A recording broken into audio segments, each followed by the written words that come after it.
La vigile matinale provient de l'œuvre de Monica Diaz, Méditation quotidienne au féminin. La méditation de ce matin, aujourd'hui, 12 août 2024, est tirée de Luc 12, verset 33. Faites-vous des bourses qui ne s'usent pas, un trésor inépuisable dans les cieux. La vraie prospérité, page 233. Aujourd'hui, je vous propose de faire quelque chose avant de commencer à lire cette méditation. Allez sur votre compte bancaire en ligne et jetez un coup d'œil sur toutes les dépenses que vous avez faites au cours du dernier mois.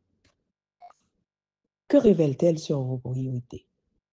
Sont-elles en accord avec une vie convertie de quelqu'un qui aspire à étancher la soif de l'âme et à être vertueuse dans tous les sens du terme?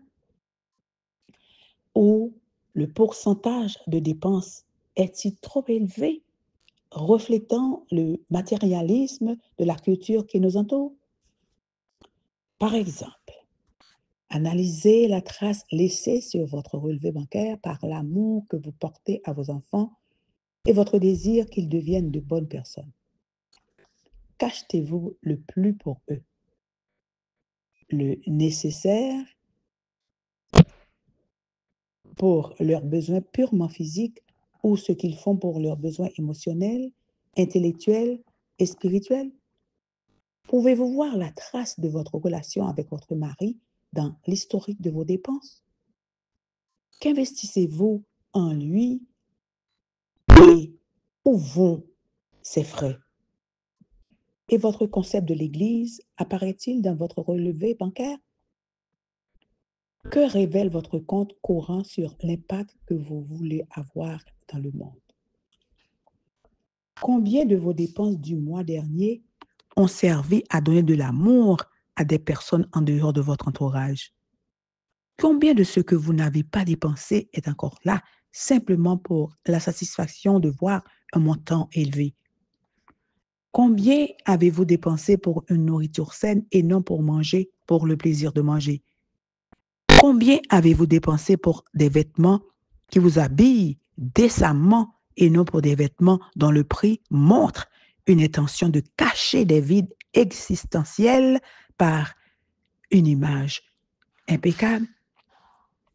Combien avez-vous investi dans des livres qui éduquent l'esprit et le cœur? Les avez-vous achetés pour vous-même ou pour offrir?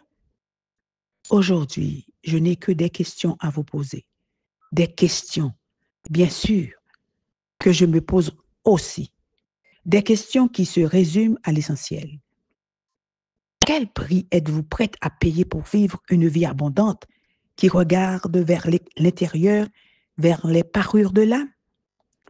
Si nous utilisons l'argent pour faire couler notre amour comme un torrent, nous nous sentirons vivants, dit Lynn Twist.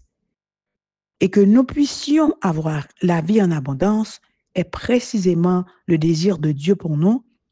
Nous devons simplement être clairs sur le type d'abondance dont nous parlons. La véritable prospérité consiste à effectuer une partie de nos ressources, qu'elles soient maigres ou nombreuses, aux activités de l'âme. Quels sont les privilèges matériels que Dieu vous a accordés? Qu'en ferez-vous?